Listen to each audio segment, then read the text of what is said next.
们是8月15号下午签的字。Poucas pessoas devem perceber a importância que foi para mim.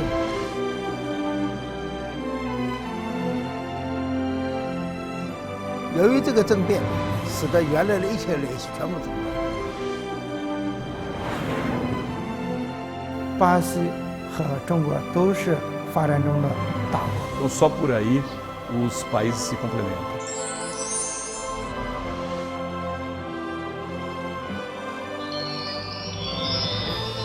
Para mim, o maior privilégio que eu sinto de morar aqui na China é que a China me deu a possibilidade de descobrir. E ainda vai muito longe essa história.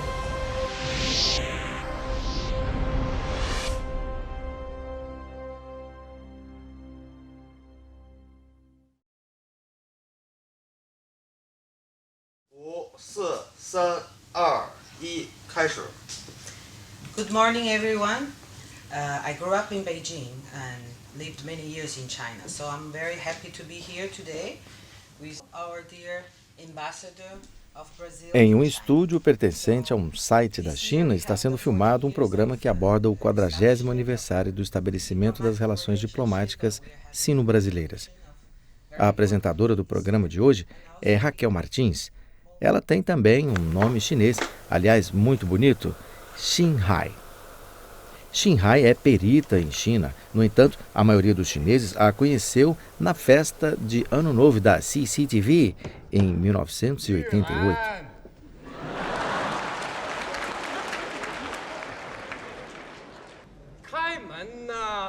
Com a frase Yulan, abre a porta, o estudante canadense Mark Roswell ficou famoso em toda a China e a garota brasileira de 22 anos, Xin Hai, ficou conhecida também por muitos chineses. Bom, eu tenho um nome chinês, Xin Hai. Esse nome foi dado por uma pessoa que estava junto com meu pai e na época ele falou, se você tem uma filha, quero dar um nome chinês para você.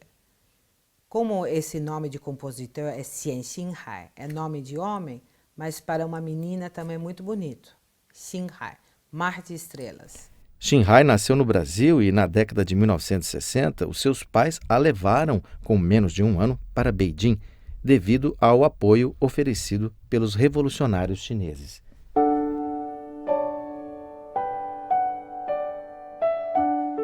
Xin Hai passou a infância em Beijing. O estudo e a vida dela foram iguais ao de outras crianças chinesas. A foto que você vê foi publicada no Diário do Povo em 1971. No centro da foto está Xin Hai. Naquela época, o Brasil não mantinha relações diplomáticas com a China. Para Xin Hai, o Brasil era um país cordial, mas desconhecido.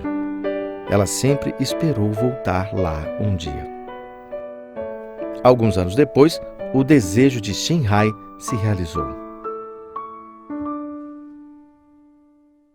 Esta é a capa do Jornal do Brasil, de 16 de agosto de 1974, em que se destaca o encontro do então chanceler brasileiro juntamente com o vice-ministro do Comércio da China, Chen Jie. O título é Brasil inicia relações com a China e rompe com Formosa. Em 25 de outubro de 1971, na ocasião da 26ª sessão da Assembleia Geral das Nações Unidas, foi aprovada, por maioria simples, uma resolução que dá à República Popular da China o direito de recuperar o seu legítimo assento na ONU.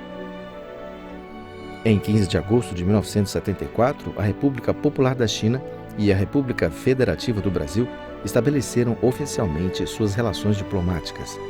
Poucas pessoas devem perceber a importância que foi para mim a relação diplomática entre Brasil e China. Na época, eu tinha 10 anos. Eu havia nascido no Brasil, mas depois eu nunca mais fui.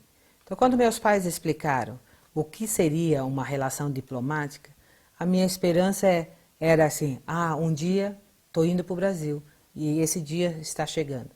No mesmo mês, agosto de 74, um diplomata chinês de 27 anos testemunhou um momento histórico no Brasil.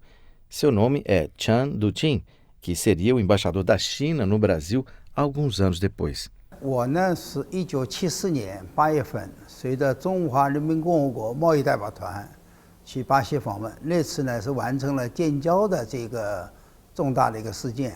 我们代表团成员主要是陈杰副部长，外交部的有这个陈德和副市长，那边还有郑拓斌啊，他们这些人。那么对方的主要人呢是巴西外交部有3个非常精明的司长，这个具体谈。那么外长亲自领导这个事儿。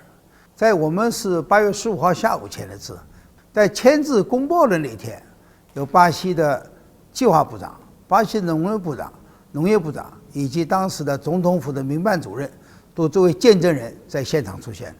当时还是给了很高的礼遇。Não foi fácil estabelecer laços entre a China e o Brasil. Em 1961, o então vice-presidente do Brasil, João Goulart, foi convidado a visitar a China. Ele foi o primeiro chefe de Estado do Brasil a visitar o país do centro. Os principais líderes chineses, Mao Zedong, Liu Shaoqi e Zhou Enlai, tiveram encontro com ele. Segundo o acordo de intercâmbio comercial e cultural assinado por ocasião da visita de João Goulart à China, Wang Weijian e outros 8 correspondentes da agência Xinhua foram enviados em missão jornalística ao Brasil. Em 31 de março de 1964, o governo legalmente constituído de João Goulart sofreu um golpe militar. No início de abril, os 9 correspondentes chineses foram presos pela Polícia do Exército do Brasil e foram julgados pelo Tribunal Militar, sendo condenados a 10 anos de prisão por conspiração contra a segurança nacional. O governo chinês mobilizou uma verdadeira força-tarefa para o resgate através de via diplomática. Com a ajuda do advogado brasileiro Sobral Pinto, os 9 correspondentes voltaram à China em 20 de abril de 1965. 由于这个政变，使得原来的一切联系全部中断。当然，慢慢的随着军政府内部的更迭嘛，到了71年，双方的贸易开始有一些间接的贸易。 O caso dos 9 correspondentes não impediu os passos rumo à aproximação entre a China e o Brasil. Em 15 de março de 1974, Ernesto Geisel assumiu o governo brasileiro e estabeleceu oficialmente as suas relações diplomáticas com a República Popular da China. 这位总统呢是一个德国后裔，我们开玩笑说是一个典型的普鲁士军人的风格，是说一不二的，很有定见的。他当时就决定要跟中国发展关系。 Xinhai aguarda até hoje o seu passaporte da época e a certidão de nascimento. Estes foram o primeiro passaporte e a primeira certidão de nascimento concedidos pela Embaixada do Brasil na China. Dezembro de 79, finalmente voltamos ao Brasil, com o passaporte nas mãos. Muito felizes, ficamos 7 anos lá. 4 anos depois do estabelecimento das relações diplomáticas sino-brasileiras, o milenar país oriental iniciou um novo capítulo em sua história. A política de reforma e abertura, iniciada no fim de 1978, despertou o vigor da China, a antiga civilização que detém 1/5 da população mundial. Com uma política ideológica de visão de amplo alcance, associada a um desenvolvimento econômico rápido, a China conquistou confiança e ganhou flexibilidade na cena internacional. Nesse contexto, as relações diplomáticas sino-brasileiras têm se desenvolvido de forma estável. Em maio de 1984, o presidente Figueiredo realizou a primeira visita de um presidente brasileiro à República Popular da China. 这是巴西有史以来，再说军政府是第一位军人总统访华，这个意义确实比较大。当时在84年的时候，在巴西国内曾经出现了一股中国热。 巴西的很多企业，包括建筑行业，都想到中国来寻找市场。 Em agosto de 1984, o então ministro dos Negócios Estrangeiros da China visitou o Brasil. Na ocasião, foi assinado o acordo para a instalação de consulados em São Paulo e Xangai. Em 1985, o Brasil havia acabado de retomar o caminho da democracia. A política econômica do governo Sarney promoveu um crescimento considerável da economia brasileira. Neste ano, o volume comercial sino-brasileiro bateu recorde. O Brasil, então, substituiu Cuba, passando a ser o maior parceiro comercial da China na América Latina. Em 1988, por ocasião da visita do presidente José Sarney, foram assinados 8 acordos, incluindo o Acordo de Cooperação para o Satélite de Recursos Terrestres China-Brasil. O encontro entre José Sarney e Deng Xiaoping fundou a base para o estabelecimento da parceria estratégica sino-brasileira alguns anos depois. O intérprete do encontro foi Chen Duqing.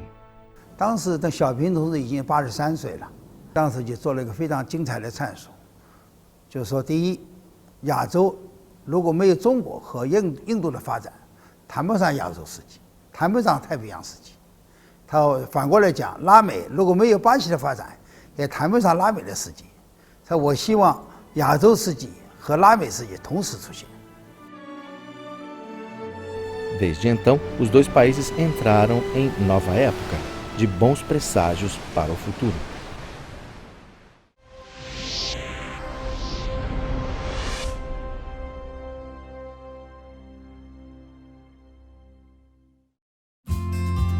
As mudanças proporcionadas pela política de reforma e abertura da China não só chamaram a atenção mundial, mas também atraíram duas jovens a milhares de quilômetros de distância. Depois de 7 anos, Xin Hai e sua irmã voltaram para a China.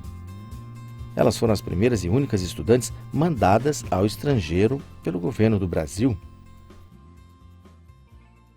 Em 1987, eu e minha irmã voltamos a Pequim.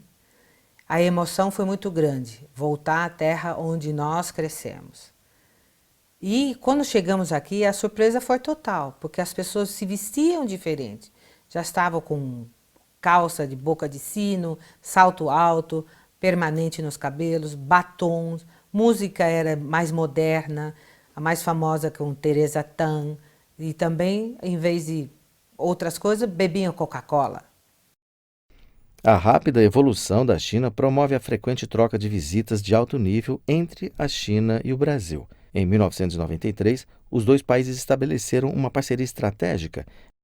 92、93以后，中国的这个应该是政治局常委这一级的，陆陆续续都到巴西访问。我们当时开玩笑说，中央常委讨论巴西事务不需要提供背景资料。所以现在实际上，中国跟巴西的这个战略伙伴关系是中国对外战略伙伴关系的第一对。No fim de 1995, o presidente Fernando Henrique Cardoso realizou uma visita oficial à China. Devido à parceria estratégica estabelecida com base na confiança mútua, o comércio bilateral tem mantido um crescimento de forma estável, apesar de várias crises financeiras internacionais. Após 10 anos de trabalho de especialistas chineses e brasileiros, o primeiro satélite de recursos terrestres, CBERS, projetado e fabricado pelos dois países, foi lançado com êxito em 1999. O êxito do lançamento marcou o fim da dependência por parte dos dois países de satélites de outros países. Em 2003 e 2007, foram lançados mais 2 satélites, que mostram a capacidade sino-brasileira em tecnologias de ponta.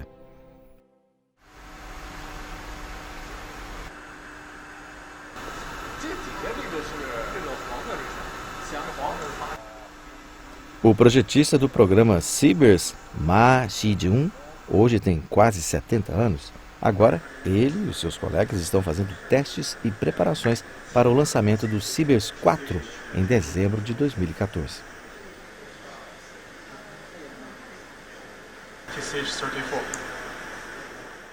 传输性遥感卫星，我们国家第一次搞，我们也希望那么通过国际合作来提升我们的能力。在选择伙伴上，选了巴西和我们做合作的伙伴。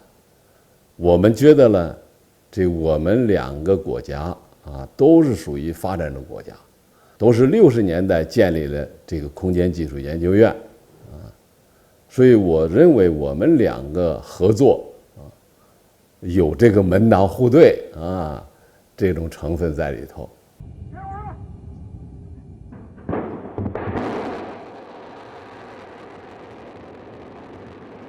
Ao longo de tantas primeiras vezes, às 11 horas de 14 de outubro de 1999, o CBERS 1 foi lançado, o que marcou um avanço dos dois países na fabricação de satélites de sensoriamento remoto. O êxito não só forneceu informações e provas científicas à agricultura, silvicultura, hidráulica, além de dados territoriais aos dois países, mas também beneficiou outras nações e regiões da América Latina e da África. Olhando o passado, lembro-me das palavras do ex-chanceler brasileiro Antônio Silveira. O relacionamento sino-brasileiro parece o contato entre dois elefantes, indo devagar, mas de forma estável, sobretudo sem recuar.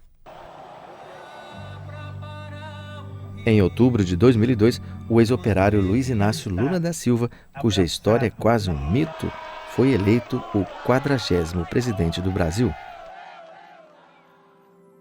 Durante os seus 2 mandatos, as relações políticas e comerciais sino-brasileiras registraram um desenvolvimento rápido e profundo.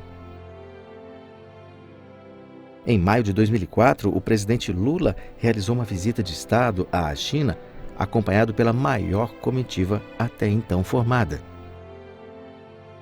A delegação brasileira contou com 9 ministros e mais de 500 empresários. Durante a visita, o presidente do Brasil assinou com o governo da China um documento chamado Comunicado Conjunto. 那么当然是在新世纪以后，两个关系突飞猛进的发展。应该说，2003年中巴贸易每年以30%的速度递增，所以这个到了08年，这个西方发生了国际金融危机以后，中国超过了美国，成了巴西的第1大贸易伙伴，这也不是偶然的。 Por ocasião da visita do presidente Lula à China em maio de 2009, foi assinado o Plano de Ação Conjunta entre o governo da República Federativa do Brasil e o governo da República Popular da China, 2010-2014. As relações sino-brasileiras e o comércio bilateral entraram em sua época de ouro. Em 2 de dezembro de 2002, 2 meses depois de Lula ter sido eleito, foi criada em Harbin a joint venture Harbin Embraer Aircraft Industry Corporation Limited. 那么在14年前，八航工业决定进入中国市场的话呢，基于2方面因素。第一个因素就是中国蓬勃发展的一个市场。改革开放以来，在过去的20-30年，中国航空运输业的市场的话呢，一直以一个平均年15%的速度在递增。那么市场的这种蓬勃发展的态势，对吧？那么毫无疑问的话，任何一个制造企业都不可能的话呢，放弃这么重要一个市场。 Em 9 de outubro de 2011, a Embraer anunciou que o renomado ator chinês Jackie Chan seria o embaixador dos jatos executivos da empresa. 未来10年，中国市场对于供给的需求就将达到的话呢850架。所以从这2个数字来讲的话呢，我们就给我们带来很大的信心。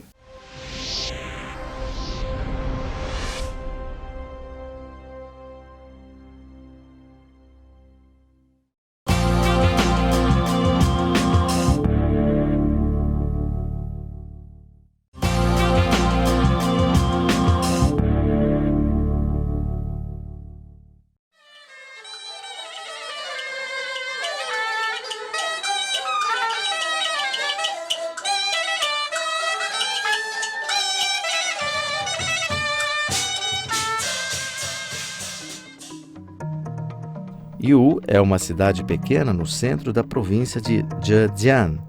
Em 1982, Yiwu abriu o primeiro camelódromo da China. Depois de 30 anos de desenvolvimento, o camelódromo de Yiwu já possui uma área de 5,5 milhões de metros quadrados. Por isso, foi nomeado o maior mercado atacadista no mundo pela ONU e o Banco Mundial.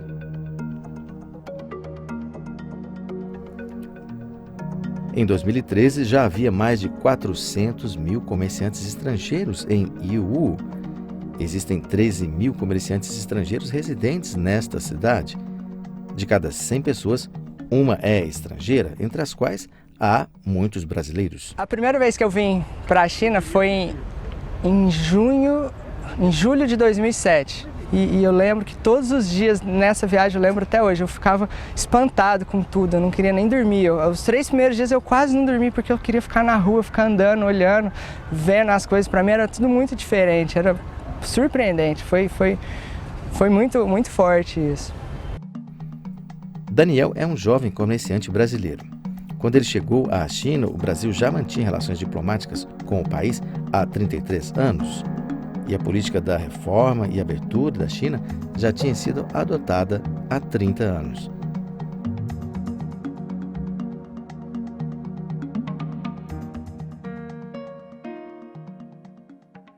Depois conheci o meu sócio hoje, nós de fato abrimos uma empresa e depois nós já tínhamos uma empresa, um escritório.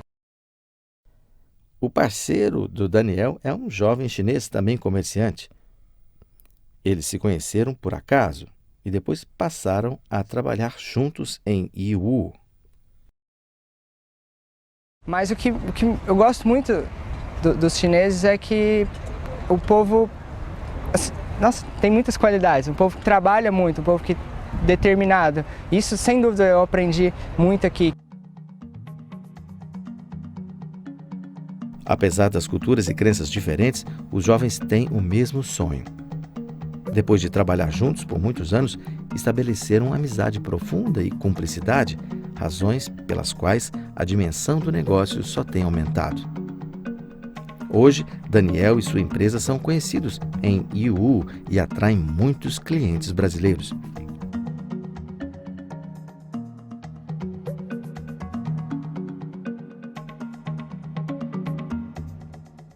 Quando tem brasileiros aqui, clientes, amigos que vêm visitar a cidade, visitar a empresa, para mim é como mostrar a minha própria cidade para eles. Acontece quando as pessoas querem, simplesmente acontece, é tudo muito rápido. Isso é o que mais me surpreende na China até hoje, não só em Yiwu, mas em várias outras cidades da China. A gente vê isso em quase todos os lugares.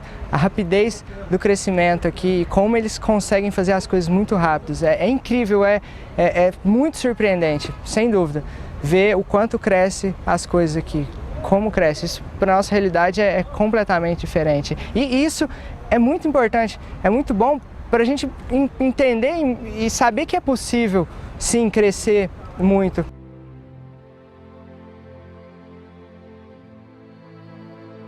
Para melhorar as condições de trabalho dos comerciantes estrangeiros, como o Daniel, Yiwu fundou a primeira alfândega de nível distrital na província de Zhejiang, em 2009. Yiwu 海关呢是成立于09年。那么09年当年呢，去往巴西的这个外贸数据呢就达到了近1亿美金。那么这几年的数据看呢，巴西的外贸额呢都是呈快速增长的这么一个态势。到了2013年的话，达到了3.8亿美金。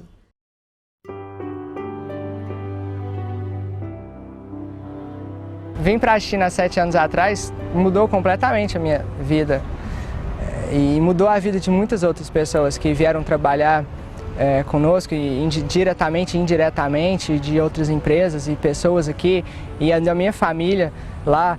O que eu espero, o meu futuro na China, eu sei que dificilmente eu vou deixar de morar aqui também. Querendo ou não, eu ainda estou no começo de tudo. E sentir com a mesma energia que eu tinha quando eu vim para cá a primeira vez, de querer fazer as coisas aqui, de ainda sonhar e correr atrás de tudo com a mesma vontade. É isso que eu procuro ter sempre.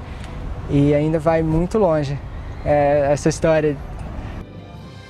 O volume de comércio sino-brasileiro aumentou para 48,5 bilhões de dólares em 2008, um crescimento de cerca de 26 vezes em relação aos 10 anos anteriores.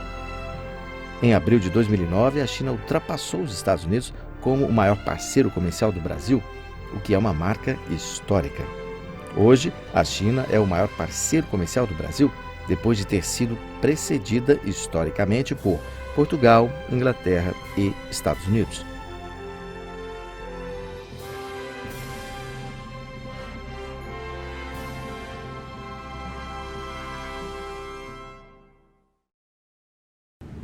Hoje em dia, quando falamos do comércio sino-brasileiro, a primeira colocada no ranking de empresas brasileiras é, sem dúvida nenhuma, a Vale.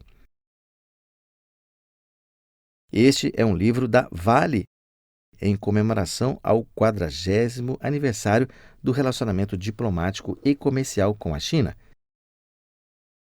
Nas palavras de João Mendes, o atual Country Manager da Vale na China, que veio para a China há 20 anos, a partir de 1994, a China nunca mais saiu de sua vida.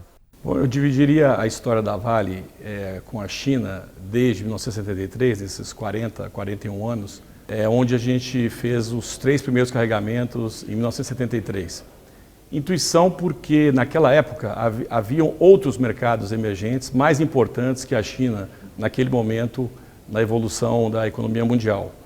Mas mesmo assim a Vale, com o seu escritório em Nova York, é apoiada por uma trading house de Nova York, em conexão com uma trading house da China, a Minmetals, que até hoje é nosso parceiro, realizou os 3 primeiros embarques, baseado em intuição comercial e prospecção comercial. Essa eu diria que é a primeira fase. Conhecida como o motor da região amazônica, a Vale é atualmente classificada como uma das 3 maiores mineradoras globais, junto com a BHP Billiton da Austrália e a Rio Tinto da Inglaterra. O êxito da Vale é inseparável da reforma e abertura da China, juntamente com o desenvolvimento rápido da economia chinesa.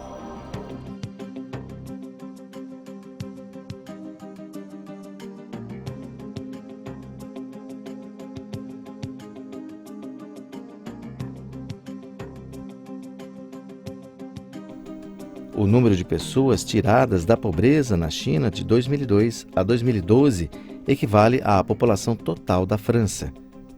Com o seu rápido desenvolvimento econômico, a China se tornou a 2ª maior economia do mundo. O país foi definido como o farol que ilumina a confiança econômica mundial e o único a apresentar um crescimento econômico espetacular neste período. A construção de infraestruturas e o processo de urbanização geraram o aumento da demanda de ferro por parte da China.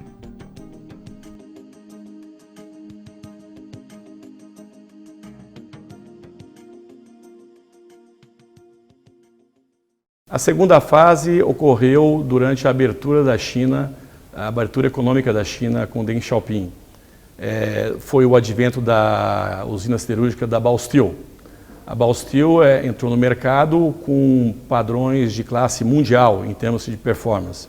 E a Vale, então, estabeleceu o seu primeiro contrato de grande porte e longo prazo com a China através da Baosteel, que é uma empresa campeã dentro da China. E foi muito importante essa segunda fase. E a terceira fase foi o início dos anos 2000, onde a gente chama de China Booming. Durante o China Booming foi a época que a Vale mais cresceu produção no mundo. A Vale dobrou a sua produção do ano 2000 até o ano 2008 em minério de ferro. Isso deu grande suporte para a China e atingimos o primeiro lugar de vendas na China. O período que vai do ano 2000 até a crise financeira de 2008 viu dobrar o custo do frete para a China. Para ganhar competitividade, a Vale decidiu investir em uma frota própria. Desde 2008, a Vale já encomendou 35 navios de grande porte, capazes de transportar até 400 mil toneladas. Desde 2008, a Vale já encomendou 35 navios de grande porte, capazes de transportar até 400 mil toneladas, entre os quais 24 foram construídos em estaleiros chineses. O navio Vale China, construído pelo estaleiro Rongsheng, foi entregue em novembro de 2011, sendo o maior cargueiro fabricado na China. O navio Vale Tianjin, construído também pelo estaleiro Rongsheng, foi entregue em 5 de junho de 2014. Hoje o mundo mudou, as economias são muito complementares. E no caso de Brasil e China, são extremamente complementares. O Brasil precisa dos investimentos chineses no Brasil, e eles estão acontecendo. E a China, por sua vez, precisa de recursos naturais. Então, só por aí os países se complementam. Hoje, da balança comercial Brasil e China, a Vale responde por quase 40%. Tá? A gente se orgulha muito disso, está ajudando o país, o Brasil, a se aproximar da China e o nosso papel na China.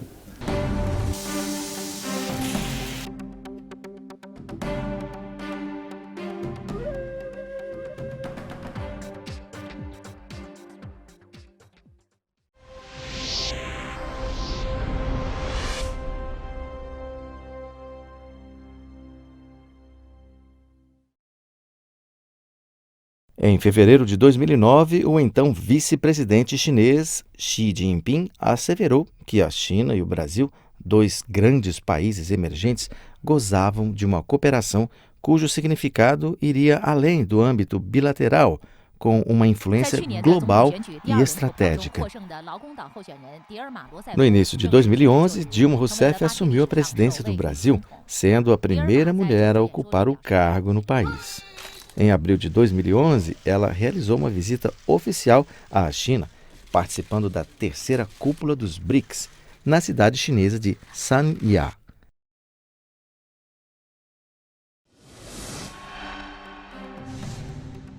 Na ocasião da visita, foi assinado o Plano Decenal de Cooperação entre o Governo da República Popular da China e o Governo da República Federativa do Brasil.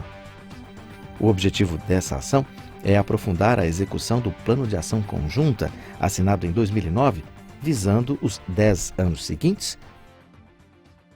所以现在就说两国这个领导人的这种互访和见面或者打电话还比较频繁，包括罗塞夫去年在这个南非德班，在圣彼得堡跟这个习近平2次会晤，就说两国已经不光是经贸往来，现在包括这治国理政这些这个怎么来治理国家这些方面都开始在交流经验，这很有意义的。 O Brasil possui território de extensão próxima ao tamanho da China, sendo detentor de 13% de toda a água potável do planeta e mais de 300 milhões de hectares de terra arável. A área é 3 vezes maior do que a disponível na China.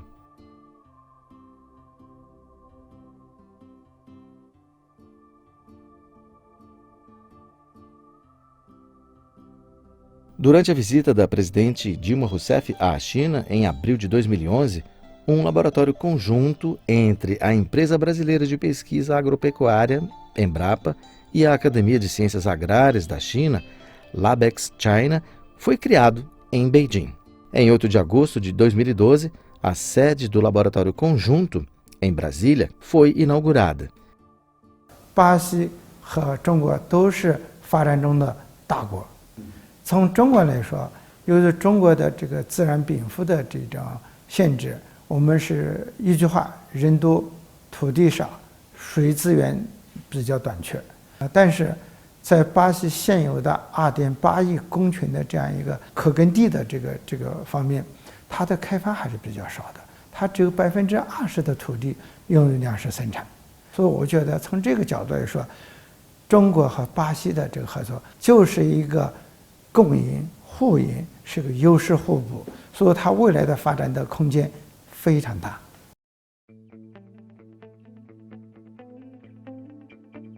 A Academia de Ciências Agrárias da China e a Embrapa são os maiores institutos atualmente em países em desenvolvimento. As duas instituições planejam construir uma plataforma de cooperação a longo prazo para promover e pôr em execução um projeto conjunto de agricultura e ciência sino-brasileiro.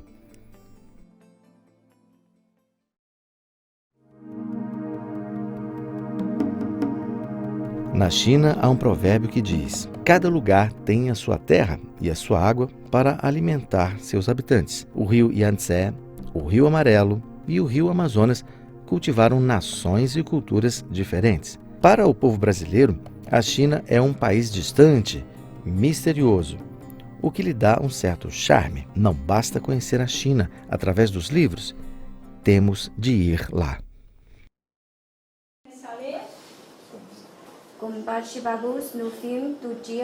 Larissa ensina literatura portuguesa na Universidade de Pequim. Na segunda e na sexta-feira. E no tempo livre, quando eles não trabalham? Eu acho que a gente, como era Pequim, eu tinha mais uma imagem do que seria essa parte mais antiga, pelas coisas que eu tinha lido, né, de como, mas foi algo que me surpreendeu muito, porque eu achei muito moderna a cidade, extremamente moderna, ao mesmo tempo dá a impressão de que vários valores das pessoas se mantêm, né? Muitos hábitos, como beber água quente e outros hábitos continuam. Eu acho isso muito interessante.